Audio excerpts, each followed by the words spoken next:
கேள்வியை நாம் எழுகிறோம் என்றால் அது எங்கிருந்து வருகிறது என்று சொன்னால் அது தந்தை பெரியாரிடத்திலிருந்து வருகிறது. சமூக நீதி, சமத்துவம், பெண் விடுதலை போன்ற கொள்கைகளை தந்தை பெரியார் தன் வாழ்நாள் முழுவதும் கற்பித்து வந்தார். அவர் நினைத்த அந்த சட்டங்களை சட்டமாக தந்தை பெரியார் அவர்கள் ஒரு போராளி, தன் இறுதி வாழ்வதற்கும் போராடி கொண்டிருந்தார். அந்த கருத்துக்களை சட்டமாக்கினதான மக்களுக்கு போகும் அப்படின்னு தொடங்கப்பட்ட ஒரு இயக்கம் தான் இந்த இயக்கம். 1949 ஆண்டு இங்கே பறக்கிறது பட்டொலி வீசி கருப்பு சிகப்பு தந்தை பேரறிஞர் அண்ணா அவர்களால் தொடங்கப்பட்ட இந்த இயக்கம் இன்று வரை 75 ஆண்டு காலம் கடந்து இன்னும் பயணித்துக் கொண்டிருக்கிறது. பேரறிஞர் அண்ணா அவர்கள் ஆட்சியில இருந்தபோது 3 சிறப்பான சம்பவங்களை செய்தார். என்னென்ன பார்த்தோம்னா, நம்முடைய மாநிலத்துடைய பேர் என்னது? மாநிலத்துடைய பெயர் என்னது? தமிழ்நாடு. மதராஸ் மாகாணம் என்கின்ற இந்த தமிழர்கள் வாழும் நிலப்பரப்பிற்கு தமிழ்நாடு என்று பெயர் சூட்டியவர் யாரு? நம்முடைய பேரறிஞர் அண்ணா. இப்ப நம்ம NEP எல்லாம் பாக்குறோம், மொழி பிரச்சனை அப்ப ரொம்ப இருந்துச்சு. அப்ப அண்ணா தெளிவா சொல்லிட்டாரு, இருமொழி கொள்கை தான் தமிழ்நாட்டிலே அமல்படுத்தப்படும். அப்படி பண்ணதுனாலதான் இன்று தமிழ் செம்மொழியாக பல உலகம் கடந்து வாழ்ந்து கொண்டிருக்கிறது. ஆங்கிலம் இணைப்பு மொழி, தமிழ் நமக்கு போதும். இருமொழி கொள்கை, சுய மரியாதை திருமணத்திற்கு சட்ட அங்கீகாரம், 3 முக்கிய சட்டத்தை அண்ணா நிறைவேற்றுகிறார். அண்ணா அசம்பாவிதமாக 2 ஆண்டுகளிலே இறந்து விடுகிறார் புற்றுநோயின் காரணமாக. அண்ணாவோடு திமுக முடிந்து விட்டது என்று அன்றைய ஊடகங்கள் எல்லாம் எழுதின. அதை பொய்யாக்க தெற்கிலிருந்து உதித்த உதய சூரியன் தான் நம் முத்தமிழ் அறிஞர் டாக்டர் கலைஞர் அவர்கள். அண்ணாவோடு இந்த இயக்கம் முடியவில்லை. இந்த இயக்கத்தை இன்னும் 50-60 ஆண்டு காலம் சிறப்பாக செயலாற்றி 5 முறை முதலமைச்சராக இருந்து சிறப்பாக செயலாற்றியவர் நம்முடைய கழக தலைவர் தாத்தா கலைஞர் அவர்கள். சமத்துவம், சமூக நீதி, ஏற்றத்தாழ்வு. ஆண்கள் இருக்கிறாங்கன்னா பெண்களும் சமம். வண்ணங்கள் பிரிக்கிறாங்க, அதெல்லாம் கிடையாது. எல்லோருக்கும் எல்லாம். அதுதான் நம்மள இன்னும் சில பேருக்கு நம்மள பிடிக்க மாட்டேங்குது. எல்லா இடத்துலயும் எல்லாரும் வந்துடுறாங்களேன்னு சொல்லிட்டு தான் நம்மளை இன்னும் எதிர்த்து கொண்டிருக்கிறார்கள். நிறைய திட்டங்கள், கல்வி எடுத்துனா தமிழ்நாடு பாடநூல் கழகம் யார் ஆரம்பிச்சதுன்னா தலைவர் கலைஞர். மாணவர்களுக்கு இலவச கல்வி தலைவர் கலைஞர். கல்வி கொடுத்துட்டா போன ஸ்கூலுக்கு போறதுக்கு பஸ் பாஸ் கொடுத்தார் கலைஞர். இப்படி சொல்லிக்கொண்டே போகலாம். கல்வியை ஊக்குவித்தார். உணவு நுகர்பொருள் வாணிப கழகம். இந்தியாவில 2 மாநிலத்துல தான் 3 வேளை உணவு உண்ணும் மக்கள் இருக்கிறாங்க. ஒன்னு தமிழ்நாடு, இன்னொன்று கேரளா. தமிழ்நாட்டிலே 3 வேளை உணவு உண்பவர்கள் இருக்கிறார்கள் என்று சொன்னால் அதற்கு காரணம் தலைவர் கலைஞர். 1 கிலோ அரிசி 1 ரூபாய் என்பது இலவசமாக வழங்கினார். அதே போல பெண்களுக்கு சொத்துரிமை, ஆண்களுக்கு சொத்துரிமை தான், பெண்களுக்கு சொத்துரிமை இல்லாமல் இருந்தது. பெண்களும் ஆண்களுக்கு நிகரானவர்கள், அவர்களுக்கும் சொத்துரிமை வழங்கப்பட வேண்டும் என்று சொத்துரிமை வழங்கியவர் தலைவர் கலைஞர். இப்படி சொல்லிக்கொண்டே போகலாம். பெண் கல்வி, தமிழ் இந்தி திணிப்புக்காக தண்டவாளத்தில் தன் உயிரை பணயம் வைத்து போராட்டம் நடத்தினார். அதோடு நின்று விடாமல் தான் ஆட்சியில் இருந்தபொழுது இந்த மொழிக்கு செம்மொழி என்கிற அங்கீகாரம் வாங்கி கொடுத்ததும் தலைவர் கலைஞர் தான். இப்படி சொல்லிக்கொண்டே போகலாம். இப்படி இருந்து எங்க தாத்தை கலைஞர் 94 வயதில இறந்து விடுகிறார். திருப்பவும் ஊடகங்கள் எழுதுகிறது, திமுக கலைஞரோடு முடிந்து விட்டது, திமுக இனி ஆட்சி அமைக்காது, திமுக என்கிற கட்சியே இருக்காது என்று சொன்னார்கள். அதையெல்லாம் பொய்யாக்க இன்று தமிழகத்தின் முதலமைச்சராக இருக்கிற நம்முடைய கழக தலைவர் ஏற்பட்டார். அவர் என்ன சொன்னாங்கன்னா, 2021 கட்டம் சரியில்லைப்பா, ஜாதகம் சரியில்லை, ராசி இல்ல, முதலமைச்சராகவே ஆக முடியாது அப்படின்னு சொல்லிட்டாங்க. ஆனா அவர் அதெல்லாம் நம்பல. மாறாக யாரை நம்பினார்? கருப்பு சிவப்பு உடை உணிந்திருக்கிற உங்களை போன்ற உடன்பிறப்புகளை நம்பினார். தமிழ்நாட்டு மக்களை நம்பினார், பெண்களை நம்பினார்.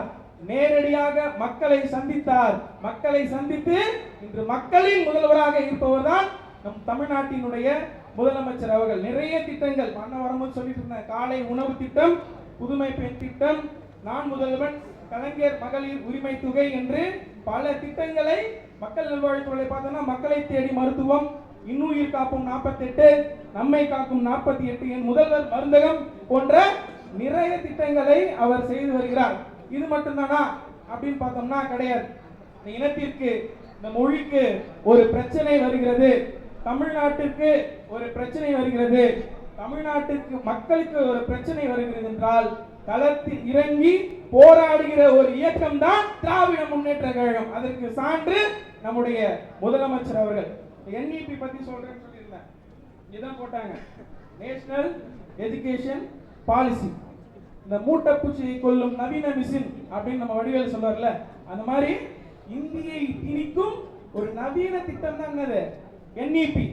இந்த திட்டம் தேவையில்லை, இந்த திட்டத்தை ஏத்துக்கிட்டான் சொல்லி நம்மளுக்கு நிதி தருவோம்னு சொல்லிட்டு யார் சொன்னாரு? இவர் சொன்னார், தர்மேந்திர பிரதான். 2000 கோடி உங்களுக்கு நிதி வேணும் என்று சொன்னால் இந்த உதவாக்கர NEP இந்தி திணிப்பு திட்டத்தை ஏற்றுக்கொள்ள வேண்டும் என்று சொன்னார். அதற்கு நம்முடைய கழக தலைவர் சொன்னார், 2000 கோடி இல்ல 10,000 கோடி கொடுத்தாலும் என் தமிழ் மொழியை காப்பேன், இந்தியை என்றும் எதிர்ப்பேன், 2000 கோடி எனக்கு வானாடான்னு சொல்லி முகத்திரையை கிழித்து விட்டார். அதே போல சமத்துவம், மாற்றுத்திறனுக்கு நிறைய திட்டங்கள், சமூக நீதி அப்படின்னு சொல்றோம். இப்ப அண்ணன் இருக்காரு, அண்ணன் பேர் என்ன? சங்கர். அண்ணன் வந்து ஒரு மாற்றுத்திறனாளி. இதுக்கு முன்னாடி மாற்றுத்திறனாளி நம்ம ஒரு நல்ல விஷயத்துக்கு போறோம், குறுக்க வந்து என்ன சொல்லுவாங்க, அச்சோ அப்படின்னு சொல்லுவாங்க, அவர்களை ஏலி செய்வார்கள். இப்பொழுதும் அவர்கள் கழகத்தில் இருந்தாலும் சில சட்ட சிக்கல்கள், சில இதுவெல்லாம் அவங்க சந்திப்பாங்க, அவங்க மனதிற்குள் இருக்கும். ஆனால் அண்ணனை இப்ப பாக்குறவங்க என்ன சொல்லுவாங்க கேளுங்க, என்ன சொல்றாங்க, கவுன்சிலரு கூப்பிடுறாங்களா கவுன்சிலர்னு. இந்த சமுதாயத்தில் ஒடுக்கப்பட்ட மாற்றுத்திறனாளிகள் அனைவரையும் இன்று எல்லாரையும் பார்த்து அனைத்து மாற்றுத்திறனாளியும் பார்த்தீங்கன்னா கூப்பிடுறாங்க கவுன்சிலர் கவுன்சிலர் கவுன்சிலர் என்று சொல்கிறார்களே, இதுதான் சமூக நீதி, இதுதான் திமுகவின் சாதனை. இதை திமுகவை தவிர வேறு எவனாலும் செய்ய முடியாது என்பதை இந்த பகுதியில் இன்று உரைக்க பேச. போல விடுதிகள், ஆதி திராவிட நல விடுதி, மிகவும் பிற்படுத்தப்பட்டோர் விடுதி என்று இருந்தது, அதையெல்லாம் மாற்றி பண்ண சொல்லிட்டாரு, சோசியல் ஜஸ்டிஸ் ஹாஸ்டல், சமூக நீதி விடுதி என்று சொல்கிறார். எல்லோருக்கும் எல்லாம் என்று சமத்துவமாக சென்றிருக்கிறார். நேற்று முன்னுக்கு நம்ம பார்த்தோம், இந்த கிங்காங் என்ற ஒரு ஆக்டரோட கல்யாணத்துக்கு போயிருக்கிறார். அவர் பார்த்தா அதிமுக பொதுக்குழு உறுப்பினரா, அந்த எளிய மனிதர். அந்த மண்டபம் கூட பார்த்தா ஒரு சின்ன மண்டபமா தான் இருக்குது. அவர் யாருக்கோ பத்திரிக்கை வச்சாரு, யாருமே போகல. ஆனால் அந்த எளிய மனிதரின் உணர்வையும் புரிந்து அவள் மகள் வீட்டு திருமணத்தையும் கலந்து கொண்டு அந்த மனிதனுக்கு மாண்பை தந்திருக்கிற ஒரு முதலமைச்சர் நம்ம நாட்டினுடைய முதலமைச்சர் என்று நான் பெருமையோடு, இப்படி நிறைய இருக்குது. அவர் டெய்லி பத்திரிகை நியூஸ், ட்விட்டர், பேஸ்புக் திறனால யார் இருக்கான்னு பார்த்தா நம்முடைய கழக தலைவர். இப்படியாக நம்முடைய ஆட்சியுடைய சாதனைகள், நம்முடைய முதலமைச்சருடைய சாதனைகள் தொடர்ந்து கொண்டிருக்கிறது. இதையெல்லாம் பொறுக்காத யாரு இப்ப நம்மளுக்கு மெயின் எதிரி யாருன்னு பார்த்தா யாரு? பிஜேபி. அதனுடைய பிஜேபியுடைய ஏ டீம் யாருன்னு பார்த்தா அதிமுக, பி டீம் சீமானு, சி டீம் நேற்று காலையில் கூட அவர் பேசியிருந்தார் நடிகர், அவர் பேரை சொல்லி அண்ணன்லாம் இருக்கிற மேடையை நான் அசிங்கப்படுத்த விழுங்கவில்லை. மக்களை மீட்போம் அப்படின்னு ஆரம்பிச்சிருக்கிறார். அது மக்களை மீட்கிறது இல்ல, மகனை மீட்போம், சம்பந்தியை காப்போம். அண்ணன் போன கூட்டத்தில் சொல்லி கொடுத்தாரு, சம்பாதித்த பணத்தை காப்போம் என்று இன்று தமிழ்நாடு முழுவதும் கிளம்பி கொண்டிருக்காரு. அந்த பஸ் பாத்தீங்கன்னா 2 கோடி, அந்த பஸ் பென்ஸ் பஸ் 2 கோடி, அதையும் அவங்க பையன் பேர்ல தான் வாங்கிட்டு உள்ளே ஏசி போட்டுன்னு டாட்டா காட்டி கொண்டு சென்று கொண்டிருக்கிறார். ஏதோ எலெக்ஷன் வேலை செய்யணும் என்று கடமைக்காக செய்து கொண்டிருக்கிறார். என்ன சொன்னார் அவரு? வர சட்டமன்ற தேர்தல், வருகின்ற சட்டமன்ற தேர்தலும் அல்ல, அடுத்த நாடாளுமன்ற தேர்தல், அதுக்கு அடுத்த நாடாளுமன்ற தேர்தலிலும் பாரதிய ஜனதாவோடு கூட்டணி இல்லை என்று சொன்னார். சொன்னாரா இல்லையா? இத டிவியில பார்த்த அமித்ஷா போனை எடுத்தார், பழனிசாமிக்கு போட்டார். போட்டு யார தூக்கணும், உன் பையனை தூக்கணுமா இல்ல உன் சம்பந்தியை தூக்கணுமா கேட்டாரு. ஐயா யாரையும் தூக்க தேவையில்ல, நானே வந்து பார்த்து விடுகிறேன் என்று சொல்லி 3 கார் மாறி போய் அமித்ஷா ரூமிலே காலை நக்கினாரா இல்லை கார் டயரை நக்கினாரா என்று தெரியவில்லை. திருப்பி தமிழ்நாட்டுக்கு வரார். இப்போ நம்ம தலைமையில் ஒரு கூட்டணி இருக்கிறது, கூட்டணி கட்சி, தோழமை கட்சிகள் எல்லாம் இருக்கிறது.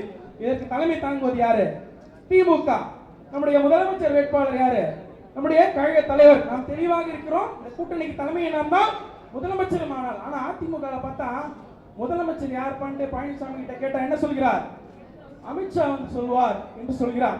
நான் கேட்கிறேன், பழனிசாமி அவர்களே, நீங்கள் கூட்டணி வைத்தீர்களா இல்லை அதிமுகவை பாஜகவோடு இணைத்து விட்டீர்களா என்ற பழனிசாமி அடிமை பழனிசாமியை பார்த்து என்னுடைய கேள்வி. விரைவிலே பழனிசாமி செய்தியாளர்களை சந்திப்பார். அம்மாவின் ஆவி என் கனவில் வந்தது, திமுகவை ஒழிக்க வேண்டும் என்று சொன்னால் அதிமுக பாஜகவோடு இணைக்க வேண்டும் என்று அம்மா என் கனவில் அறிவுறுத்தினால் அதன் அடிப்படையிலே நான் அதிமுகவை பாஜகவோடு இணைத்து விடுகிறேன் என்று சொல்கிற காலம் வெகு தொலைவில் இல்லை. இன்னொருத்தவங்க பார்த்தோம்னா பிஜேபி, அவன் பார்த்தா நேரடியா நம்மளை எதிர்க்க பயந்துகிட்டு என்ன பண்றாங்க, வேற வேற ஆட்களை அனுப்புகிறார்கள். அமித்ஷா, மோடி ரெண்டு பேரும் எதுல ஸ்பெஷலிஸ்ட் அப்படின்னு பார்த்தோம்னா என்னது, வடை சுடுவதில் ஸ்பெஷலிஸ்ட். 15 லட்சம் தரேன் அக்கௌண்ட்ல போடுறேன்னா ஏடிஎம் நம்ம அழைச்சு விட்டான். அப்புறம் பணத்தை மாத்தி விட்டான். அவர் கலர் கலரா இருக்குது, எது 10 ரூபா, எது 20 ரூபா, எது 200 ரூபான்னு தெரியாதவங்க கேட்டு பிங்க் கலர்ல 2000 நோட்டு விட்டாங்களா, இப்ப அதுவும் சொல்லலாம். இப்படி கோமாளிகள் மத்திய அரசியல இருப்பது இந்த இந்தியாவிற்கே ஒரு கேடு. இவனாச்சும் பரவாயில்ல, வடை சுடுறான். இன்னொருத்தவங்க இருக்காங்க, ஒரு அம்மையார், யாரு நிதி அமைச்சர், யாரு அவங்க என்ன கிண்டுறாங்க பாருங்க தமிழ்நாட்டுக்கு. என்னது இது, அல்வா. பாரம்பரியத்துக்காக அல்வா கிண்டுறாங்க. அல்வா கிண்டுறது பாரம்பரியம் இல்ல, தமிழ்நாட்டிற்கு அல்வா கிண்டி கொண்டிருக்கிறார்கள். ஏதோ சிரிப்பதற்காக சொல்லவில்லை, நாம் சிந்திக்க வேண்டும். நிதி பட்ஜெட்டிலே தமிழ்நாடு என்ற ஒரு பேரே கிடையாது. அடுத்து பார்த்தா சீமான் என்ன சொல்றாருன்னா, ஆடு மாடுகளுக்கு வாக்குரிமை வேண்டும் என்று நேற்று பேசிக் கொண்டிருக்கிறார். இந்த பைத்தியக்காரங்கிட்ட இந்த நாடு மாட்டின்னு சொன்னார்ல, அந்த டயலாக் இப்ப அவருக்கு. இது போன்ற பைத்தியக்காரன் எல்லாம் நமக்கு எதிர்கட்சியா என்ற ஒரு கேவலமான அரசியல் சூழ்நிலை இன்று வைத்துக் கொண்டிருக்கிறது. அடுத்ததா பார்த்தோம்னா அந்த நடிகர் காலையில என்ன சொல்கிறார், அஜித் குமாரை வைத்து அரசியல் செய்து கொண்டிருக்கிறார்.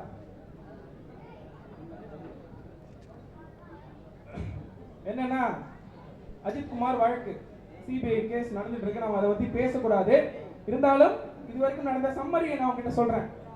இந்த தம்பி இறந்துடுறாரு, காவல்துறையால் தான் இறந்தார் என்று இதுவரைக்கும் கேஸ் இருக்குது. அது ஒன்றும் உறுதி செய்யப்படவில்லை, சிபிஐ ரிப்போர்ட் வரணும். இருந்தாலும் அந்த அவரை அடித்த அந்த காவலர்களை என்ன பண்ணியாச்சு, அரெஸ்ட் பண்ணியாச்சு. அந்த தம்பிக்கு அரசு வேலை கொடுத்தாச்சு, அந்த குடும்பத்திற்கு 5 லட்சம் நிதி உதவி கொடுத்தாச்சு, எல்லாம் முடிஞ்சு போச்சு. அத்தோட விட்டாரா நம்ம முதலமைச்சர். என்ன பண்ணாரு, அந்த அம்மாவுக்கு போன் பண்ணி அம்மா மன்னிச்சிருங்க அப்படின்னு சொல்றார். அவரை கொலை பண்ண சொன்னாரு. அவருடைய கட்டுப்பாட்டில் இருக்கிற அந்த காவல்துறை செய்த தவறை அவர் ஏற்றுக்கொள்கிறார். காலையிலே போராட்டம் நடத்துகிறார்கள். எந்த முதலமைச்சரை நீங்கள் மன்னர் என்று விமர்சித்தீர்களோ அந்த முதலமைச்சர் தான் தன் சாதாரண ஒரு நம்ம வாக்களித்த ஒரு மகளிரிடம் என்னை மன்னித்து விடுங்கள் என்று உரிமையோடு அந்த குற்றத்தை ஏற்றுக்கொள்கிறார். இதுதான் ஒரு தலைவனுக்கு இருக்கிற ஒரு பண்பு.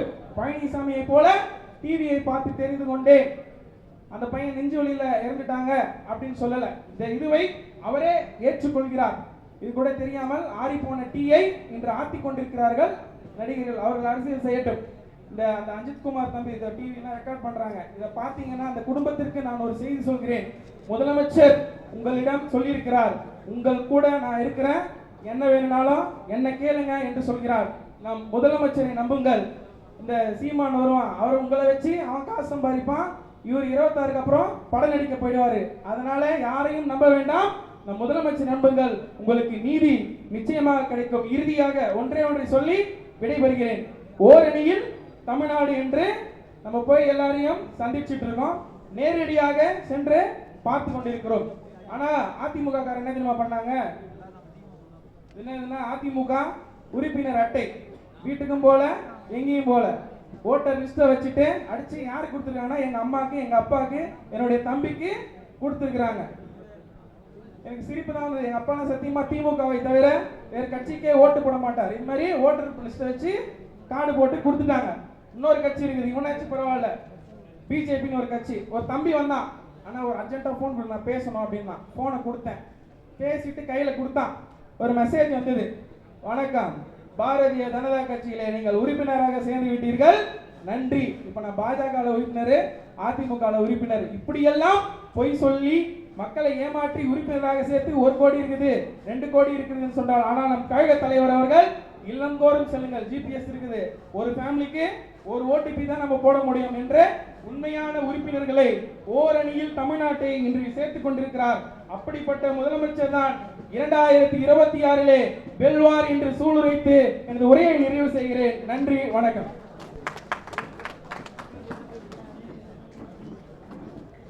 தம்பி சாகுல் அவர்கள் ரொம்ப நேரமாக எம்எல்ஏ இதற்கு பேசணும்னு சொல்லியிருக்காரு.